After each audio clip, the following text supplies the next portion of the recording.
My name is Irfan Khan. I came from India 5 years ago to teach Oromian people. And today I'm going to tell you something very important, something you know nothing about.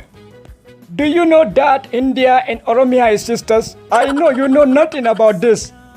India fi Oromia obboleettidha. India fi Oromia obboleettidha. Oromia habootiya. Do you know Indo? Indo is Oromo Challa, my mother. Oromo Challa. Awaday dhalattee achuma guddattee biyya baatee abbaa keenya heerumtee. Seenaa rinbi nyaatu. I will tell you in detail everything.